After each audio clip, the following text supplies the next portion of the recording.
নমস্কার, আমি সোনাই পুরুলিয়া থেকে। এই সেদিন মানে গত রবিবার গিয়েছিলাম মৌতোর মায়ের মন্দির প্রণাম করতে। আসলে আমি কালী পুজোয় ছিলাম না, বাপের বাড়ি গিয়েছিলাম। তো আমার মনটা একটু কেমন কেমন করছিল, তো ভাবলাম এখনো তো সময় আছে, তাহলে ছুটি আছে আর কি, তাহলে যাই মাকে একটু প্রণাম করে আসি। যেহেতু সেভাবে মানে পুজোর সময় আমি ছিলাম না বা অন্য অনেকদিন যাওয়াও হয়নি, এটাও একটা কারণ।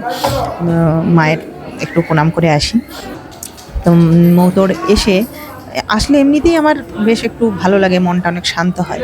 তবে যেটা হয়েছে মানে এবারও মৌতোর এসে মানে যেটা পেলাম, এবারও একটা বিয়ে।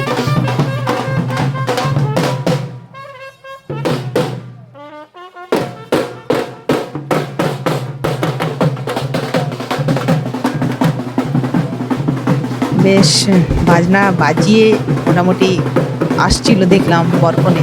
তো সেটাও একটু ভিডিও করে নিলাম। জানি না, মনে হয় আশেপাশেই কোনো গ্রাম থেকে বা এই গ্রামেরও হতে পারে। তবে অনেকক্ষণ ধরে আমি বাজনাটা শুনছিলাম অনেক দূর থেকে, তো বুঝতে পারিনি সেটা মায়ের মন্দিরের দিকেই আসছে, মানে এখানেই বিয়ে হবে। তো ভালোই হলো। আগেরবারও যখন বড় ভিডিওটা করছিলাম সেখানেও একটা বিয়ে পেয়েছিলাম, এবারেও একটা বিয়ে। বেশ ভালো লাগছিল, বেশ কি সুন্দর বরকনে। মানে একটু অন্যরকম লাগছিল, দেখে মনে হচ্ছিল একটু ছোট ছোট, তবে তারপরে খবর নিয়ে শুনলাম না, এদের আন্ডার এজ নয়, এজ হয়েছে আর কি।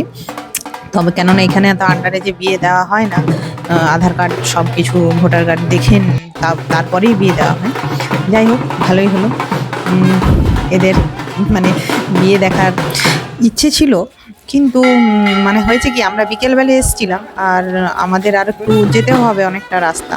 তো সন্ধে হয়ে গেলে তখন আরও একটু গাড়ি চালানোর অসুবিধা, লাইট খুব লাগে চোখে। তো ওই জন্য আমরা আর বিয়েটা দেখে যেতে পারলাম না, কিন্তু ছিলাম আরও কিছুক্ষণ ছিলাম। তারপরে ভাবলাম না, এবারে আমাদের বেরোতে হবে, ওদের বিয়ে হোক, ওদের জীবন সুখের হোক, শান্তির হোক।